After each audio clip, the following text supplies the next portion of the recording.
Assalamualaikum warahmatullahi wabarakatuh. Halo teman-teman, perkenalkan nama saya Irma Demianti, NIM 220632, kelas RA5 semester 5 Prodi Manajemen. Tujuan video ini dibuat dan diposting untuk memenuhi syarat penilaian UAS mata kuliah Manajemen Sumber Daya Manusia yang diampu Bapak Abdul Wahid Alfarizi, SE, MM, CPM. Sebelum kita lanjut ke pembahasannya, di sini saya akan membacakan materinya. Materi yang pertama yaitu motivasi dan kepuasan kerja. Yang kedua itu ada kinerja dan penilaian prestasi. Langsung saja ke materi yang pertama yaitu motivasi dan kepuasan kerja. Definisi dan pentingnya motivasi kerja. Motivasi kerja adalah kekuatan yang mendorong karyawan untuk mencapai tujuan organisasi. Pentingnya motivasi yang tinggi meningkatkan produktivitas, fokus, dan dedikasi karyawan serta mengurangi pergantian karyawan. Selanjutnya ada teori-teori motivasi kerja. Yang pertama itu ya ada teori hierarki kebutuhan Maslow. Nah, memahami tingkatan kebutuhan manusia dari dasar hingga puncak. Yang kedua itu ada teori dua faktor Herzberg, yaitu membedakan faktor-faktor penyebab kepuasan dan ketidakpuasan kerja. Yang ketiga itu ada teori X dan Y, McGregor, yang menggambarkan dua perspektif manajer dalam memotivasi karyawan. Nah, ada juga faktor-faktor yang mempengaruhi motivasi kerja. Yang pertama itu ada tujuan dan penghargaan, target yang jelas dan apresiasi atas pencapaian. Yang kedua itu ada kesempatan pertumbuhan, pelatihan dan promosi meningkatkan motivasi. Yang ketiga itu ada lingkungan kerja, suasana positif dan kepemimpinan yang inspiratif berpengaruh besar.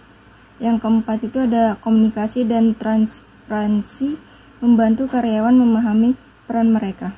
Adapun definisi dan pentingnya kepuasan kerja. Kepuasan kerja adalah perasaan positif terhadap pekerjaan dan lingkungan kerja.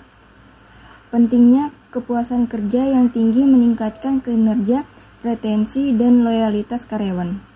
Jadi, hubungan antara motivasi dan kepuasan kerja, hubungan dari siklus positif, motivasi yang tinggi, kepuasan kerja yang tinggi. Di sini juga ada faktor-faktor yang mempengaruhi kepuasan kerja. Yang pertama itu ada gaji dan manfaat. Kompensasi yang adil meningkatkan kepuasan karyawan.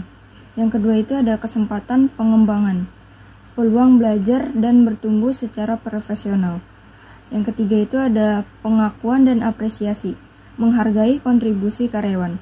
Yang keempat itu ada hubungan antar pribadi, hubungan baik dengan kolega dan atasan. Yang kelima itu keseimbangan kerja dan kehidupan pribadi, membantu karyawan menjaga kesejahteraan. Materi selanjutnya yaitu strategi meningkatkan motivasi dan kepuasan kerja. Yang pertama itu ada tetapkan tujuan yang jelas, membantu karyawan tetap fokus. Yang kedua itu berikan penghargaan dan pengakuan, motivasi dan menunjukkan apresiasi. Yang ketiga itu ada dorongan pengembangan karir, memberikan kesempatan pertumbuhan. Yang keempat itu ada tingkatkan komunikasi, membangun transparansi dan kepercayaan.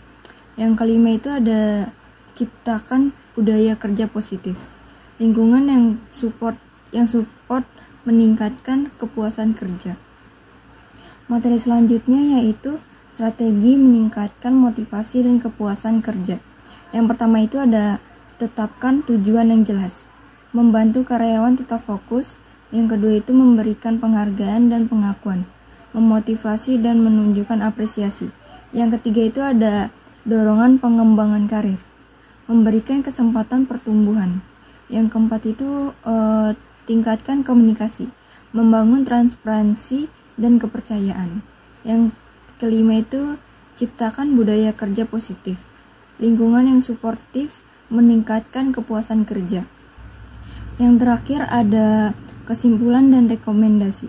Motivasi dan kepuasan kerja adalah kunci untuk meningkatkan kinerja, retensi, dan kesejahteraan karyawan. Dengan menerapkan strategi yang tepat, organisasi dapat menciptakan lingkungan kerja yang positif dan motivasi.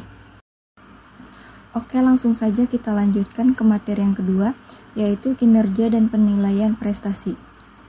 Definisi kinerja dan penilaian prestasi. Kinerja adalah hasil kerja yang dicapai oleh karyawan dan menjalankan tugas dan tanggung jawabnya sesuai dengan standar yang ditetapkan. Penilaian prestasi, proses sistematis untuk mengukur, mengevaluasi, dan memberikan umpan balik terkait kinerja karyawan. Adapun tujuan penilaian kinerja, yang pertama itu meningkatkan kinerja, identifikasi area yang perlu ditingkatkan dan membantu karyawan berkembang. Yang kedua itu menilai potensi, menentukan karyawan yang berpotensi untuk dipromosikan atau diberi tanggung jawab yang lebih besar. Yang ketiga itu meningkatkan motivasi, memberikan pengakuan atas kinerja yang baik dan memotivasi karyawan untuk terus berkembang. Yang keempat, membangun komunikasi, membuka ruang bagi dialog antara manajer dan karyawan tentang kinerja dan harapan. Selanjutnya ada manfaat penilaian kinerja. Yang pertama itu ada peningkatan produktivitas, karyawan yang dihargai akan lebih produktif. Yang kedua itu ada pengambilan keputusan yang lebih baik. Data kinerja membantu dalam promosi, pelatihan, atau pemutusan kerja. Yang ketiga itu ada motivasi karyawan. Umpan balik yang adil meningkatkan motivasi dan retensi. Yang keempat, meningkatkan komunikasi. Penilaian kinerja yang mendorong dialog terbuka dan jujur antara manajer dan karyawan. Ada juga prinsip-prinsip penilaian kinerja yang efektif. Tujuan yang jelas, standar dan harapan harus dipahami. Umpan balik berkala. Umpan balik diberikan secara teratur, bukan hanya pada saat penilaian formal. Partisipasi karyawan. Karyawan dapat dilibatkan dalam proses penilaian. Fokus pada pengembangan. Tidak hanya menilai kekurangan, tetapi juga potensi pengembangan. Selanjutnya ada metode penilaian kinerja. Skala penilaian menggunakan skala untuk menilai kinerja pada berbagai aspek. Penilaian 360 derajat, umpan balik dari atasan, rekan kerja, dan bawahan. Penilaian berbasis tujuan berdasarkan mencapai target yang ditetapkan. Metode esai. Manajer memberikan penilaian tertulis tentang kinerja karyawan. Penilaian kejadian vertikal. Mencatat dan menilai kejadian penting dalam kinerja. Di sini juga ada feedback dan pengembangan karyawan. Feedback yang konstruktif, spesifik, objektif, dan bermanfaat. Identifikasi area pengembangan, menentukan aspek yang perlu ditingkatkan. Rencana pengembangan, membantu karyawan mencapai potensi. Evaluasi dan monitoring, menilai progres secara berkelanjutan. Jadi, tantangan dalam penilaian kinerja, subjektivitas, bias personal dapat mempengaruhi hasil penilaian. Kurangnya waktu, manajer sering tidak memiliki cukup waktu untuk menilai secara mendalam. Kurangnya penelitian, manajer mungkin tidak memiliki keterampilan yang cukup dalam penilaian. Kurangnya komitmen, karyawan mungkin tidak menganggap penilaian kinerja penting. Materi selanjutnya, peranan manajer dalam penilaian kinerja. Yang pertama ada komunikasi yang jelas, menjelaskan standar kinerja dengan baik. Yang kedua, umpan balik berkala, memberikan feedback secara rutin. Yang ketiga, mengembangkan karyawan, menyediakan pelatihan dan peluang pertumbuhan. Yang keempat, penilaian yang adil, berdasarkan data dan fakta objektif. Yang terakhir ada kesimpulan dan rekomendasi.